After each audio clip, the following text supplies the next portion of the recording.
Solar സമരകാലത്ത് K M. മാണിയെ മുഖ്യമന്ത്രിയാക്കാൻ നീക്കം നടന്നുവെന്ന് ദല്ലാൽ നന്ദകുമാറിന്റെ വെളിപ്പെടുത്തൽ.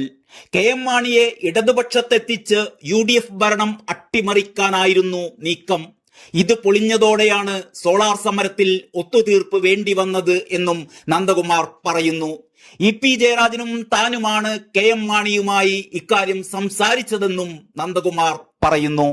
PC ജോർജാണ് മാണിയെ മുഖ്യമന്ത്രിയാക്കണം എന്ന നിർദ്ദേശവുമായി തന്നെ സമീപിച്ചത്.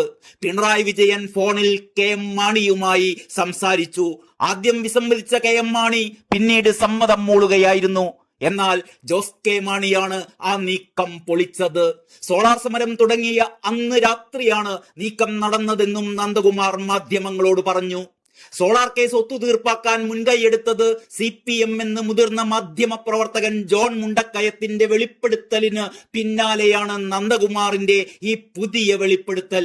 CPM നേതൃത്വത്തിന്റെ നിർദ്ദേശപ്രകാരം മാധ്യമ പ്രവർത്തകനും MP-യുമായ ജോൺ ബ്രിട്ടാസ് ഒത്തുതീർപ്പിനായി തന്നെ വിളിച്ചു എന്നാണ് ജോൺ മുണ്ടക്കയം ഒരു പ്രമുഖ വാരികയിൽ എഴുതിയ സോളാർ ഇരുണ്ടപ്പോൾ എന്ന ലേഖനത്തിൽ വെളിപ്പെടുത്തിയിരുന്നത്. ജോൺ മുണ്ടക്കയത്തിന്റെ വെളിപ്പെടുത്തൽ പാതി മാത്രമേ ശരിയുള്ളൂ എന്നാണ് ബ്രിട്ടാസ് ഇതിനെക്കുറിച്ച് പ്രതികരിച്ചത്. സോളാർ സമരം അവസാനിപ്പിക്കാൻ ആവശ്യപ്പെട്ട് ആഭ്യന്തരമന്ത്രിയായിരുന്ന തിരുവഞ്ചൂർ രാധാകൃഷ്ണനാണ് തന്നെ വിളിച്ചിരുന്നത് എന്ന് ബ്രിട്ടാസ് പറയുന്നു. കൈരളി ഓഫീസിലിരിക്കുമ്പോൾ ചെറിയാൻ ഫിലിപ്പിന്റെ ഫോണിലാണ് വിളിച്ചത്.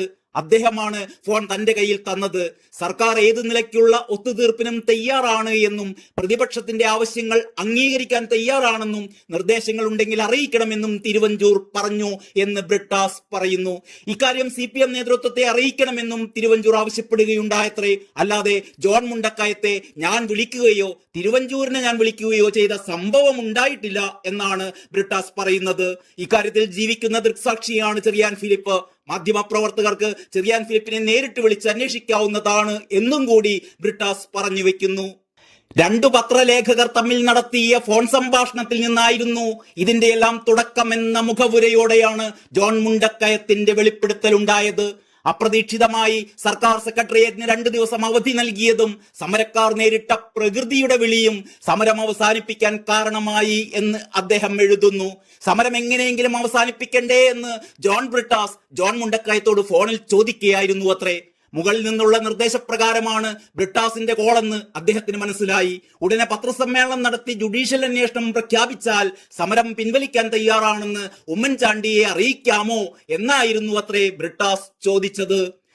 ജുഡീഷ്യൽ അന്വേഷണം നേരത്തെ മുഖ്യമന്ത്രി പറഞ്ഞതാണല്ലോ എന്ന് ചോദിച്ചപ്പോൾ അത് പത്രസമ്മേളനം വിളിച്ചു പറഞ്ഞാൽ മതിയെന്ന് ജോൺ ബ്രിട്ടാസ് പറഞ്ഞു. നേതൃത്വത്തിലുള്ള തീരുമാനമാണ് അതെന്ന് ഉറപ്പുവരുത്തി ബ്രിട്ടാസ് പറഞ്ഞത് ഉമ്മൻചാണ്ടിയെ അറിയിച്ചു. പാർട്ടി തീരുമാനമാണോ എന്ന് ഉമ്മൻചാണ്ടി ചോദിച്ചപ്പോൾ ആണെന്നാണ് മനസ്സിലാവുന്നതെന്ന് താൻ മറുപടിയും കൊടുത്തു. PK കുഞ്ഞാലിക്കുട്ടിയെ അറിയിക്കാമോ എന്ന് ഉമ്മൻചാണ്ടി ചോദിച്ചു. ഇതേ തുടർന്ന് അദ്ദേഹത്തെയും വിളിച്ച് കാര്യം അറിയിച്ചു. കുഞ്ഞാലിക്കുട്ടി തിരുവഞ്ചൂരിനെ ബന്ധപ്പെട്ടു. തിരുവഞ്ചൂർ ബ്രിട്ടാസിനെയും കോടിയേരി ബാലകൃഷ്ണനെയും വിളിച്ച് സംസാരിച്ചു. ഇടത് പ്രതിനിധിയായ NK പ്രേമചന്ദ്രൻ UDF നേതാക്കളെ കണ്ടു. ഇതോടെ സമരം തീരാൻ അരങ്ങൊരുങ്ങി എന്നാണ് ജോൺ മുണ്ടക്കയത്തിന്റെ വെളിപ്പെടുത്തലുണ്ടായത്. അടിയന്തര യോഗത്തിന് ശേഷം ഉമ്മൻചാണ്ടി ജുഡീഷ്യൽ അന്വേഷണം പ്രഖ്യാപിക്കുകയായിരുന്നു. മിനിറ്റുകൾക്കുള്ളിൽ സംസ്ഥാന സെക്രട്ടറിയായിരുന്ന പിണറായി വിജയൻ ഉൾപ്പെടെയുള്ള നേതാക്കൾ AKG സെന്ററിൽ അടിയന്തര യോഗം ചേർന്ന് സമരം പിൻവലിക്കാൻ തീരുമാനിക്കുകയും ചെയ്തു. അപ്പോഴും ബേക്കറി ജംഗ്ഷനിൽ സമരക്കാർക്കൊപ്പമുണ്ടായിരുന്ന തോമസ് ഐസക് ഈ ഒത്തുതീർപ്പൊന്നും അറിഞ്ഞിരുന്നില്ല. ഒരു ചാനലിൽ നിന്ന് വിളിച്ചറിയിച്ചപ്പോഴാണ് അദ്ദേഹം ഇക്കാര്യം അറിയുന്നത്. അത് തോമസ് ഐസക്കിന് വല്ലാത്ത ഷോക്കായിരുന്നു എന്നും കൂടി ജോൺ മുണ്ടക്കയം എഴുതുന്നു. പിന്നീട് മാധ്യമങ്ങളെ കണ്ട തോമസ് ഐസക് സമരം പെട്ടെന്ന് പിൻവലിച്ചതിൽ അതൃപ്തി പ്രകടിപ്പിക്കുകയുണ്ടായി.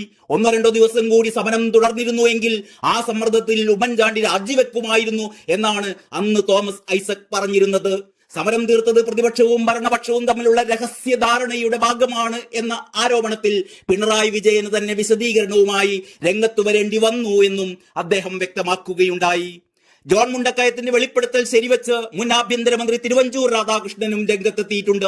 ജോൺ ബ്രിട്ടാസുമായി സംസാരിച്ചിട്ടുണ്ടെന്ന് അദ്ദേഹം വ്യക്തമാക്കി. പല കാര്യങ്ങളും അങ്ങോട്ടും ഇങ്ങോട്ടും സംസാരിച്ചിട്ടുണ്ടാകും. ഒരു സമരം ഒത്തുതീർപ്പാക്കുന്നതിന് വേണ്ടി നടപടി വന്നാൽ അതിനോട് പോസിറ്റീവായി പ്രതികരിക്കുകയല്ലേ വ്യവസ്ഥാപിതമായി പ്രവർത്തിക്കുന്ന ഒരു സർക്കാർ ചെയ്യേണ്ടത് എന്നാണ് തിരുവഞ്ചൂർ ചോദിച്ചത്. ഞങ്ങളത് കൃത്യമായി ചെയ്തു, അതിലൊരു മടിയും ഉണ്ടായില്ല എന്നും കൂടി തിരുവഞ്ചൂർ കൂട്ടിച്ചേർക്കുന്നു. അതേസമയം സമരം അവസാനിപ്പിക്കാൻ ടി പി ചന്ദ്രശേഖരൻ വധക്കേസ് അന്വേഷണത്തിൽ ഒത്തുതീർപ്പുണ്ടായിരുന്നു എന്ന അന്നത്തെ ആരോപണം തിരുവഞ്ചൂർ നിഷേധിക്കുന്നു. ടി പി ചന്ദ്രശേഖരൻ കേസിൽ ഒരു ഡീൽ എന്ന ആരോപണം നിഷേധിക്കുകയാണ്. അതിനെക്കുറിച്ച് ഞങ്ങൾ ചിന്തിച്ചിട്ടേയില്ല, മനസാക്ഷിയുള്ള ആർക്കും അതിനെക്കുറിച്ച് ചിന്തിക്കാൻ കഴിയില്ല എന്നും കൂടി തിരുവഞ്ചൂർ വ്യക്തമാക്കുന്നു. News desk Kalakaumudi.